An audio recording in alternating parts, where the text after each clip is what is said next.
I'm speaking today with Ian Johnston, who is the Chief Executive of Asia Pacific for SWIFT. Thanks for speaking to us today, Ian. Oh, you're welcome. I wanted to sort of get straight into it. Here we are in Asia 2 years after, I guess, the onset of the global financial crisis.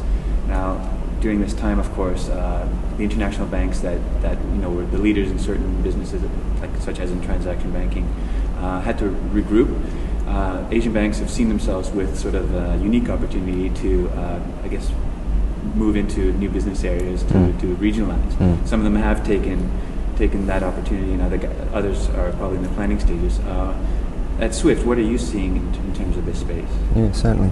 Well, first of all, to give you a bit of a profile of SWIFT's business in the Asia Pacific region at a very high level, the business is very much dominated by, let me call them Western banks, so either European or US banks. The vast majority of the messaging which goes over the SWIFT network, even here in Asia. So I think that there is a dynamic there that we see the dominance of the global banks, at least as far as our business is concerned, which is primarily cross-border but does have an element of domestic as well. Now, I think if we go back to the GFC, what we saw was, whether it's opportunistic or not, but we saw banks in the Asia Pacific region want to flex their muscle more. And we saw Nomura's acquisition of the Lehman's business. We saw ANZ's acquisitions in the region and a pan-regional strategy to grow their business in Asia Pacific. There are some aspirations by the other Australian banks, but they're not in the same not to the same extent or the same level as ANZ have progressed. I think also we see banks like DBS as well here in Singapore with a regional strategy, and even to a certain extent, if you look at ICBC and the acquisition of shares in South Africa in Standard Bank. It's a different play, but the aspiration of banks in Asia to grow their business either within the region or even outside. So it's definitely a trend, and it's one I think that we would all support. And certainly from the perspective of my own personal perspective, when I look at the balance of and the role of Asian banks or banks based here in Asia versus the global banks, I think that the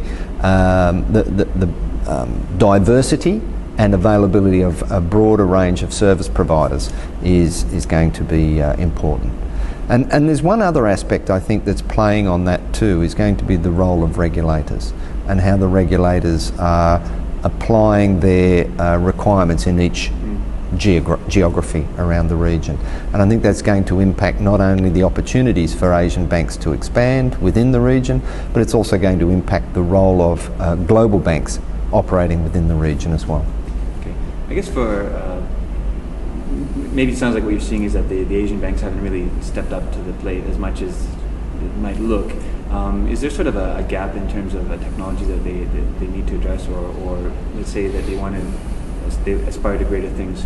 What do they need to do sort of to fill that gap? I think often I'm asked about Asia and Asia strategy, and the first thing I always say is, look, there is no one Asia. Asia is a group of countries geographically co-located, but they are all very different, and I think that applies to the banks as well. So if you wanted to generalise, you could say, you could try and find technology gaps, and there would be banks in Asia who are lacking in the development of technology. But I've argued for a long time that if you looked at the payments industry in Australia as an example, that it had lagged behind what we see in Asia and elsewhere. So there are pockets where I think Asian banks and individual banks within Asia are equal to world standard or even ahead.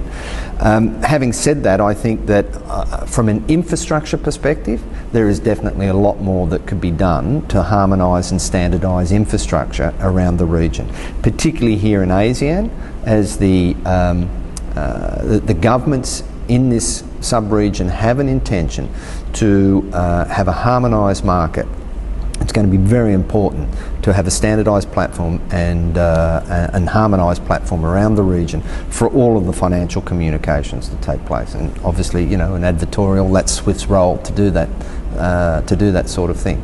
So individual banks, yes, some will lag, some will be at world class.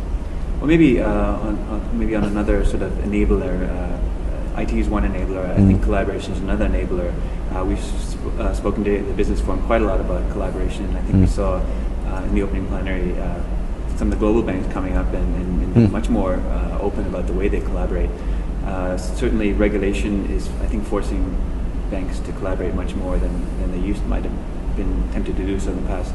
How do you see the collaboration space between banks evolving now? Well, it definitely is changing. There had been strategies by a number of banks to do everything everywhere up until the GFC, and that's caused a rethink.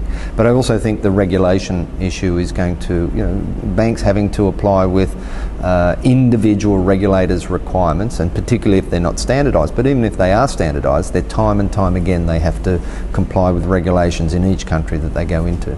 So I think there's going to be a shift in the way correspondent banking evolves because of the need for more collaboration and less direct participation in those markets. But I think there is one other factor that you mentioned too, but I think there's one other factor that is going to be really important in Asia as far as the development is concerned in the banking and financial services sector, and that's about the hunt and search for talent. There are at the summit we recognise banking talent in the region, but the industry is growing so fast, and the opportunities, whether it's in India, in China or in ASEAN, for the development of financial services is outstanding. And finding the right people, training people to be able to step up and lead banks. So I think leadership and management of banks is a global issue, but certainly finding the talent as this market expands quickly. And finding the talent, and it might be strange for an Australian to say, but to find the talent in Asia with the language skills, whether it's Mandarin or whether it might be Japanese or Thai, I think that's going to be important as well. I guess we're a couple of months away from Sibos.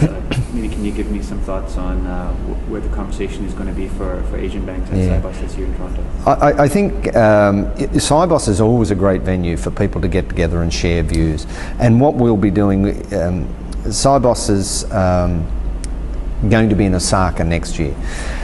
It was in Hong Kong 2 years ago. So what we try to do is continue the debate about the role of Asia and the development of Asian financial services. So we'll have one of the sessions in Sibos will be very much focused with Asian participants, focusing on the banking and financial services industry in Asia and the direction it's taking, and how the banks need to evolve to face the new challenges that are emerging in the region. Okay, well, I'm looking forward to it, and we'll catch up to you. You're welcome to join us. See you then. Yeah, thanks. Thank you.